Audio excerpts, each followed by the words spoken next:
অনেক সময় 5-10 ভোটের ব্যবধানেও জয় পরাজয় নির্ধারিত হয়। সেখানে প্রবাসীদের ভোট জয় পরাজয় নির্ধারণের ফ্যাক্টর হিসেবে কাজ করবে। ফেনী 3 আসনের কথাই ধরা যাক। এই আসনে প্রবাসী ভোটার 16,000-এর বেশি। এখানে 1991 সালে মাত্র 6,000 ভোটে জয় পরাজয় নির্ধারিত হয়। 1996 সালে ব্যবধান ছিল প্রায় 15,000। অর্থাৎ এই আসনের ফলাফল পাল্টে যেতে পারে পোস্টাল ভোটে। এমন আসন আছে আরও বেশ কয়েকটি।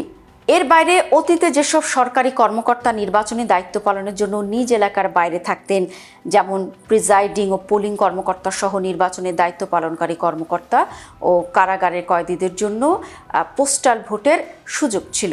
তবে তা নিয়ে প্রচার না থাকায় সংশ্লিষ্টদের ভোট দিতে তেমন দেখা যায়নি। কিন্তু এবার কিন্তু সব হিসেব নিকেশ পাল্টে গেছে। আশা করা যাচ্ছে এবার সবাই স্বতঃস্ফূর্তভাবে পোস্টাল ব্যালটের মাধ্যমে তাদের ভোটাধিকার প্রয়োগ করবেন। একটি বিষয় বারবার মনে করে দিতে চাই যে বলা হচ্ছে ত্রয়োদশ সংসদ নির্বাচন প্রতিদ্বন্দ্বিতা হবেন।